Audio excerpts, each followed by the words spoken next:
सभी जानते हैं कि एक स्टैंडर्ड शहर या टाउन कैसा दिखता है। ऑफिस की बिल्डिंगें, बड़े बड़े अपार्टमेंट्स, इमारतें और दुकानों और मॉल्स की लंबी लाइन, सबके सब एक समान से ही दिखते हैं, चाहे आप जहां भी चले जाइए। हालांकि सभी जगह हमेशा ऐसी नहीं होती। अगर हम कुछ जहमत उठाएं तो आपको ऐसी जगह तक देखने को मिलेगी जो आपको हैरान, पागल कर देगी, और तो और वो आपकी कल्पना की पहुंच से भी बाहर होगी। आज के वीडियो में दुनिया के ऐसे ही सबसे अविश्वसनीय स्थानों से आपको रूबरू करवाएंगे। चीन के हाओटुआन शहर को इंसानों ने सालों पहले छोड़ दिया था, लेकिन इसका मतलब ये नहीं है कि यहाँ कोई जीवन मौजूद ही नहीं है, बल्कि इसके विपरीत मछली पकड़ने वालों का ये पुराना गांव पूरी दुनिया में सबसे हरा भरा स्थान है। जब इंसानों ने यहाँ से पलायन किया तो प्रकृति ने यहाँ कदम रखा और मानो कुदरत ने इस गांव पर अपना दावा ठोक दिया हो। ये शंघाई से केवल 40 मील की दूरी पर है, लेकिन ऐसा लगता है कि ये जगह एक अलग ब्रह्मांड से संबंध रखती है। 1990 के दशक में ये शहर लगभग 2000 मछुआरों और उनके परिवारों का घर था। हाओटुआन के लोग एक समय बहुत समृद्ध थे, लेकिन वर्षों से मछली पकड़ने वाले समुदाय पास के शंघाई में बढ़ती प्रतिस्पर्धा के साथ नहीं रह सकते थे। इसलिए मछली आश्रित आबादी अंततः बेहतर संभावनाओं के लिए शंघाई की ओर पलायन कर गई। अगले कुछ दशकों में घरों का उपयोग नहीं हुआ, लोगों ने अपनी बहुत सी व्यक्तिगत संपत्ति को पीछे छोड़ दिया और वो संपत्ति अभी भी यहाँ के ढहते घरों में मौजूद है। ये फर्क सिर्फ इतना है कि घरों को अब मोटी वनस्पतियों और पेड़ पौधों ने अपनी हरियालियों की चादर से लपेट लिया है, बिल्कुल अवतार फिल्म की तरह। वैसे अब इस गांव को एक दूसरा नया जीवन मिल गया है, पर्यटकों के आकर्षण के रूप में। यहाँ मौजूद टूर गाइड्स में वही लोग शामिल है जो कभी यहाँ मछुआरे हुआ करते थे। वियतनाम स्थित नेस्टलेट के जंगलों में पहाड़ियों के बीच एक गोल्डन ब्रिज बनाया गया है। इसे सहारा देने के लिए बने कंक्रीट के 2 हाथ पर्यटकों के आकर्षण का केंद्र बने हुए हैं। सोशल मीडिया पर फोटो पोस्ट होने के बाद इन्हें ईश्वर के हाथ का दर्जा दिया जाता है। आर्किटेक्ट्स ने बताया कि ब्रिज जून 2018 में पर्यटकों के लिए खोला गया। इसे 1 साल से बनाया जा रहा है। कंक्रीट के दोनों हाथ ज्यादा पसंद किए जा रहे हैं। ये काफी आश्चर्यजनक है। आर्किटेक्ट कंपनी के प्रमुख डिजाइनर वू वेट अन बताते हैं कि उनकी कला को पूरी दुनिया में पसंद किया जा रहा है। ये उनके लिए गर्व की बात है। इसी पुल को लोग गोल्डन ब्रिज के नाम से जानते हैं। पुल के नीचे से 2 बड़े हाथ पुल को थामे हुए हैं। ये पूरा ब्रिज इन्हीं 2 हाथों पर टिका है। यही कारण है कि इसका नजारा पर्यटकों को अपनी ओर ज्यादा आकर्षित कर रहा है। ब्रिज की खूबसूरती के लिए पुल के दोनों ओर लोबेलिया क्राइसोथेमम प्रजाति के फूल उगाए गए हैं। इसके उद्घाटन के बाद से हजारों की संख्या में पर्यटक इसे देखने आ रहे हैं। चीन अपने अनोखे बिल्डिंग निर्माण के लिए जाना जाता है। यहाँ आए दिन ऊंचे से ऊंचे पुलों, पहाड़ों पर कांच के पुलों बनाना चीन के लिए आम बात है। तकनीक का इस्तेमाल चीन ने बखूबी किया भी है। आज हम चीन के जिस कारनामे की बात कर रहे हैं वो है सबसे ऊंची आउटडोर लिफ्ट। चीन के पहाड़ी इलाके हुनान प्रांत की बाइलोंग एलिवेटर में सबसे ऊंची आउटडोर लिफ्ट है। इस लिफ्ट को देखकर सभी हैरान हो जाते हैं। आपको बता दें कि लिफ्ट 326 मीटर मतलब कि 1070 फीट ऊंची है, जिसे देखकर देखने वालों की सांसें थमी की थमी रह जाती हैं। जी हाँ, आपको बता दें कि इसका नाम Guinness book of world record में दर्ज हो गया है। इन्हें दुनिया की सबसे ऊंची आउटडोर लिफ्ट बताया गया है। ये लिफ्ट बहुत ही शानदार है। इसमें बैठकर हर प्राकृतिक नजारों का मजा ले सकते हैं आप। ये नीचे से ऊपर जाने में 1 मिनट 32 सेकंड लेती है और इसमें 3 डबल डेक एलिवेटर लगाए गए हैं। ये कम से कम 4900 किलोग्राम भार सह सकती है। यकीनन आपने कभी फिल्म अवतार जरूर देखी होगी, तो यकीनन ये पहाड़ आपको थोड़े परिचित लग रहे होंगे। शायद ये तैरते हुए हलुल जा पहाड़ की अवतार फिल्म की असाधारण प्रेरणा के कारण थे। हर साल पहाड़ पर चलने वाले हजारों लोगों के कारण होने वाले नुकसान को कम करने के लिए लिफ्टों को बनाया गया। अब ये चीजों को तेज और सुविधाजनक तरीके से कर सकते हैं। आप इस लिफ्ट के जरिए कुदरती नजारों का भी आनंद ले सकते हैं। अगर हम आपसे सवाल करें कि नरक का प्रवेश द्वार कैसा होता होगा, तो शायद आपको किसी जलते हुए लावा वाली दरिया की तस्वीर की कल्पना होती हुई दिखे।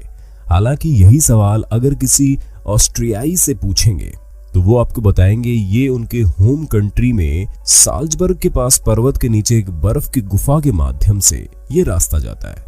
गुफा को आइस डाइसन बेल्ट कहा जाता है, जिसका अंग्रेजी में अनुवाद करें तो world of the ice giants. बस आप इसे देखेंगे तो खुद ब खुद समझ जाएंगे क्यों पुराने ऑस्ट्रियाई लोगों ने कल्पना की होगी कि विशालकाय और दानव वाले बर्फ के जीव यहाँ रहते हैं। वैसे इस तरह के असामान्य निर्माण तब होते हैं जब बर्फ किसी मौजूदा गुफा के नीचे जम जाती है। जो पहले से ही चूना पत्थर या लावा से बनी किसी भी चट्टान आदि की वजह से ऐसा आकार ले लेती है। स्थानीय अंधविश्वासी लोगों के बीच अफवाह के कारण इस क्षेत्र को वर्षों नजरअंदाज किया गया, ये कहकर कि ये नर्क का पोर्टल, बोले तो नर्क जाने का प्रवेश द्वार है। लेकिन एंटोन पोस्लेट नामक एक बहादुर एक्सप्लोरर ने अंततः 1889 में पहली बार यहाँ प्रवेश कर लिया। वहां उसे कोई शैतान इंतजार करता तो नहीं मिला, बल्कि जो उसने देखा बस उसकी कल्पना से परे था। बिल्कुल अद्भुत दृश्य था। अब हर साल केवल कार द्वारा यात्रा कर लगभग 2.5 लाख लोग इसे देखने आते हैं। ज़ांज़ीबार तंजानिया के मिकमवी पिंगवे बीच पर आपको ऐसा रेस्टोरेंट देखने को मिलेगा जो दुनिया में कहीं भी मौजूद नहीं है। वैसे तो समुद्र तट का दृश्य अपने आप में देखने लायक होता है, लेकिन यहाँ रेत लगभग सफेद है और जब पानी समुद्र के किनारों से टकराता है तो ये बिल्कुल ब्लू, बोले तो क्रिस्टल क्लियर ब्लू शेड की नजर आती है। हालांकि यहाँ पर मौजूद ये रेस्टोरेंट जो लोगों के मुख्य आकर्षण का केंद्र है, इसे द रॉक कहा जाता है। ये कभी मछुआरों के लिए एक झोपड़ी हुआ करती थी। जब ज्वार पीछे हटता है तो आप देख सकते हैं इसका नाम क्यों और कैसे पड़ा। ये सिर्फ एक लकड़ी की झोपड़ी है जो पत्थर के ऊपर मौजूद है। हालांकि जब ज्वार आता है, बोले तो चढ़ता है, तो ये पूरी तरह से समुद्र के किनारे की जमीन से उस चट्टान को अलग कर देता है, जो इसे पानी के ऊपर तैरते हुए और चारों तरफ से पानी से घिरा छोड़ देता है। इसलिए कभी कभी पर्यटकों को इस तक नाव से जाना पड़ता है। एक बार इसके अंदर पहुंचने पर आप इस 12 सीटों वाले छोटे रेस्तरां में घुस जाते हैं और जब विदेशी कॉकटेल का आनंद लेते हैं तो ग्लोबल मेन्यू में अपने खाने का लुत्फ उठाते हैं, तो आप हिंद महासागर के लुभावने दृश्य को देख सकते हैं। सबसे अच्छी बात तो यह है कि ये रेस्तरां द्वारा किए गए मुनाफे का एक हिस्सा स्थानीय समुदाय के सहयोग में इस्तेमाल किया जाता है। बर्निंग मैन फेस्टिवल हर साल अमेरिका के Las Vegas Black Rock Desert में सेलिब्रेट किया जाता है। ये जून 1986 से यहाँ पर होता आ रहा है। ऐसा तब से जब लैरी हार्वे और जेरी जेम्स नाम के 2 दोस्तों ने मानव रूप में एक विशाल पुतला बनाया और उसे सैन फ्रांसिस्को में समुद्री तट पर जला दिया। अब ये कला, विविधता और संस्कृति का एक वार्षिक उत्सव है जो नेवादा के ब्लैक रॉक डेजर्ट के बीच हर साल अगस्त के लास्ट संडे से सितंबर के आखिरी सोमवार तक चलता है।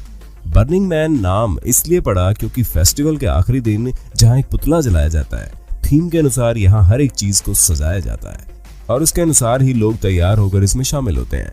फेस्टिवल में आर्ट एंड कल्चर से लेकर म्यूजिक, थिएटर, हर एक चीज को एंजॉय किया जा सकता है। रेगिस्तान में सेलिब्रेट होने वाले इस फेस्टिवल में शामिल होकर आप इसकी खूबियों को देख और समझ सकते हो।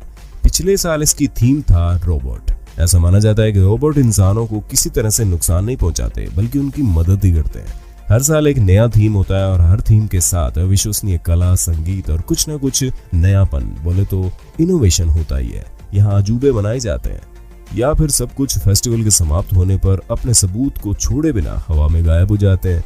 उपस्थित लोगों को बर्नर, बोले तो आग में जला देने वाले के रूप में जाना जाता है। बर्फ की गुफाओं का ज्वालामुखियों के बगल में मिलने का शायद आप सपने में उम्मीद ना करें, लेकिन रूस के कमचटका में हकीकत ऐसी ही एक बर्फ की गुफा है।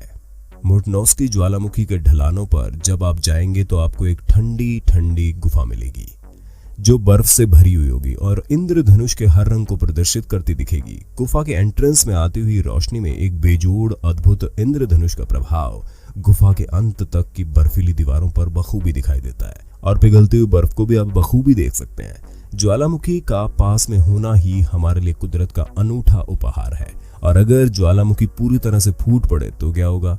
गुफा पूरी तरह से नष्ट हो सकती है।